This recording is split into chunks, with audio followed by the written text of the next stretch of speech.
Hi guys, welcome to Srikanth Mototech. Bike సంబంధించినటువంటి కొన్ని కొత్త టెక్నాలజీస్ ఇప్పుడిప్పుడే కంపెనీలు చాలా లోయర్ సెగ్మెంట్ వెహికల్స్ కూడా ఇస్తూ ఉన్నాయన్నమాట. వాటి గురించి క్లారిటీగా తెలుసుకోవాల్సిన బాధ్యత అని చెప్పాల్సిన బాధ్యత నాకుంది, అని తెలుసుకోవాల్సిన బాధ్యత మీకు కూడా ఉంది. వీడియో లాస్ట్ వరకు చూడండి. సో ఫస్ట్ అయితే టీపీఎంఎస్, బైక్లో టీపీఎంఎస్ ఇదివరకు కారుల్లో అన్నింటిలో మ్యాక్సిమం ఉంటుంది.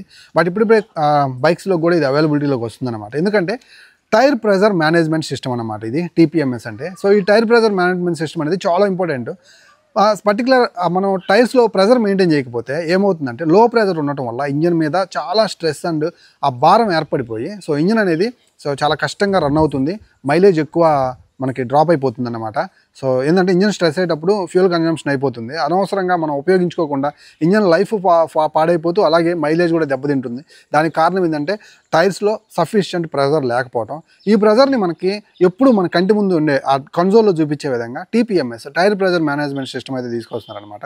ఇదేం చేస్తుందంటే ఫ్రంట్ వీల్లో ఫర్ సపోజ్ 32 PSI ఉండాలనుకోండి. PSI అంటే ప్రెజర్ పర్ స్క్వైర్ ఇంచ్ అన్నమాట. సో దాన్ని అలా కొలుస్తారు. ఫ్రంట్లో 32 PSI ఉండాలనుకోండి, అది కనుక తగ్గిందనుకోండి మనకి అక్కడ కనిపిస్తూ ఉంటే మనం ఫ్రంట్ టైర్ పెట్టించుకుంటాం. సో అలాగే బ్యాక్ సైడ్ వచ్చేసరికి 36 PSI ఉందనుకోండి, తగ్గిందనుకోండి వెళ్ళేటప్పుడు దారిలో ప్రెజర్ పెట్టించుకొని వెళ్తాం.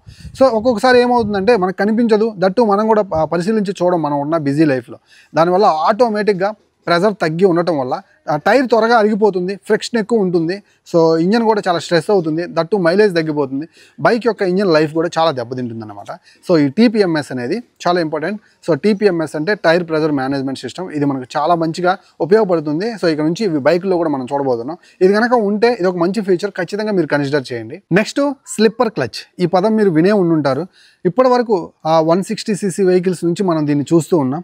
వాట్ ఈ స్లిప్పర్ క్లచ్ ఇప్పటికీ చాలా మందికి తెలియదు. స్లిప్పర్ క్లచ్ అంటే దాని టెక్నాలజీ ఏంటంటే, సో జనరల్గా ఇది ఒకలాంటి ఇంజన్ బ్రేకింగ్ అప్లై చేస్తుంది అనమాట. మనం మంచి స్పీడ్లో ఉన్నప్పుడు స్లిప్పర్ క్లచ్ లేని వెహికల్కి ఎప్పుడైనా మీరు గమనించారా, 5th గేర్లో ఉన్నారు, 70-80 స్పీడ్లో ఉన్నారు, సడన్గా 4th గేర్కి వస్తే ఏమవుతుంది?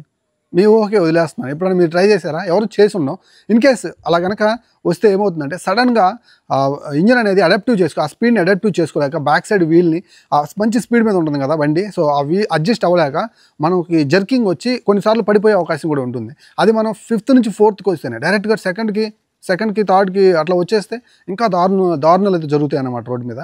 సో ఆ ప్రాబ్లం లేకుండా స్లిప్పర్ క్లచ్ ఏం చేస్తుందంటే, సో నేనైతే మాత్రం ఒక మంచి స్పీడ్లో ఉన్నప్పుడు వెహికల్ యొక్క గేర్స్ డౌన్ షిఫ్ట్ అయితే చేస్తున్నాను, అగ్రెసివ్గా చేస్తున్నాను. నార్మల్ వెహికల్స్ లాగా కాదు. మంచి స్పీడ్లో ఉన్నప్పుడు సడన్గా మనం 5 స్పీడ్లో ఉన్నప్పుడు సడన్గా 2nd గేర్కి తీసుకొస్తే ఏమవుతుంది, ఆ స్పీడ్ కంట్రోల్ చేసుకోలేక ఇంజిన్కి చాలా స్ట్రెస్ ఏర్పడుతుంది, మనం పడిపోయే ఛాన్సెస్ కూడా ఉంటాయి.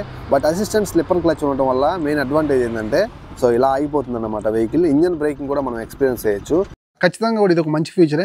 సో మీరు కనుక బండి కొనుక్కున్నట్టుగైతే 160cc బండి ఇది ఉందో లేదో ఒకసారి చెక్ చేసుకొని బండి అయితే కొనుక్కోండి. నెక్స్ట్ వచ్చేసరికి క్విక్ షిఫ్టర్. సో కొంతమంది దీన్ని డిఫరెంట్గా పిలుస్తూ ఉంటారు. బై డైరెక్షనల్ క్విక్ షిఫ్టర్ అని, ఇంకో కంపెనీలు ఇంకో రకంగా ఇలా ఉంటాయి. ఫైనల్గా క్విక్ షిఫ్టర్ అంటే ఒకటే పని. ఇది మ్యాక్సిమం కూడా ఎక్కువ 200cc దగ్గరలో ఉన్న వెహికల్స్కి ఇప్పుడిప్పుడే వస్తున్నాయి, అంతకుమించే స్పోర్ట్స్ వెహికల్లో ఉంటూ ఉంటాయి. సో క్విక్ షిఫ్టర్ ఉంటే వితౌట్ క్లచ్ ఆపరేషన్ డైరెక్ట్గా గేర్ అయితే డౌన్ చేసుకోవచ్చు అనమాట. సో చాలా బాగుంది కదా వింటుంటే. ఎందుకంటే ఇది ఎక్కడ కూడా ఆ పవర్ అనేది లూజ్ అవ్వకుండా, డ్రాప్ అవ్వకుండా, ఎక్కడ కూడా బండి ఆ జర్కింగ్ అలాంటి ఏం లేకుండా, సో ఆ గేర్కి తగ్గట్టు బండి ఇంజిన్ అనేది ఆటోమేటిక్గా అడాప్ట్ అయిపోతుంది అనమాట.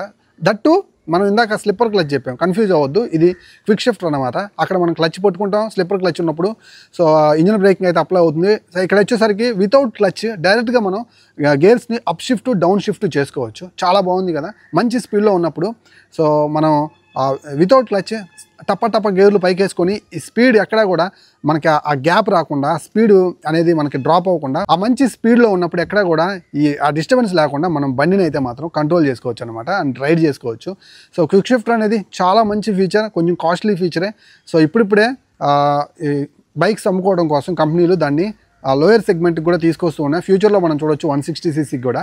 నెక్స్ట్ వచ్చేసరికి చాలా ముఖ్యమైన feature ABS, anti lock braking system. ఇది చాలామందికి ఇప్పుడిప్పుడే తెలుస్తుంది.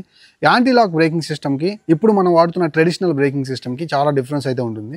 సో మన ప్రాణాన్ని కాపాడేటువంటి ఒక మంచి ఫీచర్ అన్నమాట. ఇది ఉంటే మాత్రం కంపల్సరీ బండిని మీరు మిస్ కావద్దు. సో ఎందుకంటే ఎండ్ ఆఫ్ ది డే మనం ఇంట్లోంచి బయటికి వెళ్తే తిరిగి ఇంట్లోకి వచ్చిన దాకా సో మనల్ని కాపాడేది డిజైను, పర్ఫార్మెన్సు, లుక్స్, ఫీచర్స్ ఇవంతే కాదు, ఏబిఎస్ బ్రేకింగ్ సిస్టమ్. సో అందులో ABS anti lock braking system. నార్మల్గా ట్రెడిషనల్ బ్రేకింగ్ ఎలా ఉంటుందంటే మనకి ఆ ఫ్రంట్ ఆ డిస్క్ బ్రేక్ని సడన్గా మనం గట్టిగా ప్రెస్ చేస్తే లాక్ చేస్తుంది అనమాట. సడన్గా అంత స్పీడ్లో బండి ఉన్నప్పుడు సడన్గా బండి వీలాగిపోతే ఏమవుతుంది, ఆటోమేటిక్గా ఏమవుతుందంటే సైడ్కి కోసేసినట్లుగా జరిగిపోయి మనం కింద పడిపోతాం, స్కిడ్ అయి పడిపోవటం అంటారు దాన్ని. బట్ ఏబిఎస్ ఉంటే ఏమవుతుందంటే బండి యొక్క ఆ లాకింగ్ అనేది ఏదైతే ఉందో మనం ట్రెడిషనల్ బైక్స్లో చూసిన లాకింగ్ అనేది ఏబిఎస్లో ఉండదు. ఫ్రాక్షన్ ఆఫ్ సెకండ్స్లో ఏబిఎస్ అనేది వర్క్ అవుతూ ఉంటుందన్నమాట. అంటే ఫ్రాక్షన్ ఆఫ్ సెకండ్స్లో పట్టుకొని వదిలేస్తూ బండి లాక్ అయితేనే కదా మనం పడేది. సో ఆ లాకే అవ్వకపోతే పడం కదా. ఈ యొక్క మెకానిజం ద్వారానే మనం ఏబిఎస్ అయితే ఎక్స్పీరియన్స్ అయితే చేస్తాం అన్నమాట. దీని ద్వారా మనకు చాలా ఉపయోగం అయితే ఉంటుంది. ఈ ఏబిఎస్ సిస్టమ్ని కంపల్సరీ కూడా ప్రతి మోటార్ సైకిల్లో మ్యాండేట్ చేయాలని సేఫ్టీ వైజ్ అంటే మన ఇండియాలో అంట 100% యాక్సిడెంట్స్ జరిగితే అందులో 45% యాక్సిడెంట్స్ అనేవి ఇలానే జరుగుతున్నాయంట. ఈ బ్రేకింగ్ సడన్గా చేయడం వల్ల జరుగుతుంది. దట్టు మోటార్ సైకిల్స్లో ఎక్కువ అంట. అందుకని ఆ ప్రాణాన్ని కాపాడటం కోసం ఇండియన్ గవర్నమెంట్ అనేది ప్రతి మోటార్ సైకిల్స్కి ఏబిఎస్ అనేది సింగిల్ ఛానల్ ఏబిఎస్ అనేది ఖచ్చితంగా మ్యాండేట్గా ఇవ్వాల్సిందని చెప్పి రూల్ పెట్టింది. తొందరలో మనం ప్రతి మోటార్ సైకిల్ 2026 ఏప్రిల్ నుంచి ప్రతి మోటార్ సైకిల్లో ఈవెన్ 100cc స్ప్లెండర్ ప్లస్లో కూడా మనం ఏబిఎస్ అయితే చూడొచ్చు అనమాట. నెక్స్ట్ వచ్చేసరికి రైడ్ బై వైర్ టెక్నాలజీ. ఈ రైడ్ బై వైర్ టెక్నాలజీ అనేది కొంచెం కాస్ట్లీనే. రీసెంట్గా మనకి గ్లామర్ 125Xలో రైడ్ బై వైర్ టెక్నాలజీ అయితే తీసుకొచ్చారనమాట. ఈ రైడ్ బై వైర్ టెక్నాలజీ వల్ల ఉపయోగం ఏంటంటే సో మనకి థ్రోటల్ ఉంది కదా, థ్రోటల్ మనం తిప్పినప్పుడు సో ఒక ట్రెడిషనల్ కేబుల్ థ్రోటల్ దగ్గర నుంచి ఆ కేబుల్ వెళ్ళేసి ఆ బటర్ఫ్లై వాల్వ్ని ఓపెన్ చేసి ఎయిర్ అండ్ ఫ్యూయల్ మిక్స్ని లోపలికి తీసుకొని పోవడం వల్ల కంబర్షన్ ఛాంబర్లో కంబర్షన్ అయ్యి మన బండి ముందుకైతే పవర్ జనరేట్ అయ్యి మనకి బండి ముందుకైతే వెళ్తుంది అనమాట. ఇదంతా జరగడం కోసం ఒక ట్రిగ్గర్ అదే మనకి థ్రెడ్ రూపంలో ఒక కేబుల్ రూపంలో ఇదివరకు ట్రెడిషనల్ బైక్స్లో మనం చూసాం. ఇప్పుడు రైడ్ బై వైర్ టెక్నాలజీలో ఏమవుతుందంటే ఇంజన్ కంట్రోల్ యూనిట్ ఈసీయూకి ఒక సెన్సార్ ఉంటుంది. ఆ సెన్సార్ అనేది మరొక సెన్సార్ థ్రోటల్ దగ్గర ఉంటుంది, థ్రోటల్ పొజిషన్ సెన్సార్ అంటారు. ఆ సెన్సార్కి ఈ సెన్సార్కి ఇవి రెండు ట్రిగ్గర్ అవుతాయి. నువ్వు ఎక్కడైతే ట్విస్ట్ చేస్తావో ఏదైతే యాక్సలరేషన్ ఇస్తావో ఈ థ్రోటల్ పొజిషన్ సెన్సార్ అనేది ఆ సెన్సార్కి ఇంటిమేషన్ అయితే ఇస్తుంది. ఇక్కడ థ్రోటల్ ఇస్తున్నాడు, దానికి తగ్గట్టు బటర్ఫ్లై వాల్వ్ని ఓపెన్ చేయమని చెప్పి. సో బై సెన్సార్ జరుగుతుంది అనమాట ఇది. దీనివల్ల మనకి యాక్సలరేషన్ అనేది చాలా స్పీడ్ ఉంటుంది.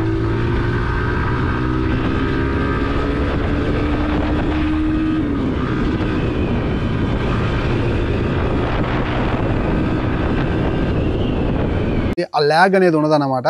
అలాగే ఆ మెకానిజం అయితే మనకి థ్రోటల్ కేబుల్ మార్చుకోవాల్సిన పరిస్థితి కూడా ఉండదు. కాకపోతే ఇదేంటంటే కొంచెం కాస్ట్లీ అన్నమాట. పాడైపోతే కొంచెం సెన్సార్ కాబట్టి కొంచెం దాని మీద వర్క్ చేసే వాళ్ళకి టెక్నీషియన్స్కి టైం పడుతుంది అండ్ కొంచెం కాస్ట్లీ కూడా ఉంటుంది. ఏదేమైనప్పటికీ కూడా ride by wire and ride by throttle ఇలా ఉంటూ ఉంటాయి. ఇప్పటివరకు అయితే మాత్రం మనం ఆల్మోస్ట్ 250cc అబోవ్ వెహికల్స్తో మనం అయితే ఈ రైడ్ బై వైర్ టెక్నాలజీ చూసాం. అలాంటి ఒక టెక్నాలజీని గ్లామర్ 125Xలోకి ఇంప్లిమెంట్ చేసి హీరో ఒక రెవల్యూషనరీ ఫీలింగ్ అయితే తీసుకొచ్చిందనమాట. సో కంప్యూటర్ సెగ్మెంట్ బైక్స్లో. సో ఈ టెక్నాలజీ అనేది మీకు ఎంతవరకు ఇష్టం తెలుసుకున్న తర్వాత ఇది మీరు ఎంకరేజ్ చేస్తారా లేదా?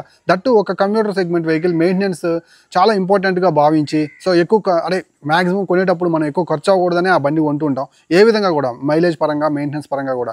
సో ఇలా మనకి ఏదైనా ప్రాబ్లం వస్తే ఇంత హెవీగా ఖర్చుతో కూడుకున్న దాన్ని హీరో కంపెనీ మనకు ప్రొవైడ్ చేయడం అనేది మీరు ఎంకరేజ్ చేస్తారా లేదో మీ ఒపీనియన్ని కింద కామెంట్ సెక్షన్లో కామెంట్ చేయండి. ఫ్రెండ్స్ చూసారు కదా ఈ 5 టెక్నాలజీస్ గురించి ఈ వీడియోలో క్లియర్గా తెలుసుకున్నారని అనుకుంటున్నాను. ఇంకా చాలా టెక్నాలజీస్ అయితే ఉన్నాయి, దానికోసం సపరేట్ వీడియో అయితే చేస్తాను. బైక్ రిలేటెడ్ ఇన్ఫర్మేషన్ మిస్ అవ్వకుండా ఉండాలంటే మన ఛానల్ ఇప్పుడే సబ్స్క్రైబ్ చేయండి అండ్ వీడియోని లైక్ చేయండి.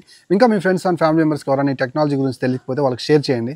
అలాగే మీకు ఏమైనా డౌట్స్ ఉంటే ఇన్స్టాగ్రామ్ లింక్ అనేది సో కింద డిస్క్రిప్షన్లో ఉంది, ఓపెన్ చేసి ఫాలో మెసేజ్ చేయండి, మ్యాక్సిమం రిప్లై అయితే అందిస్తాను.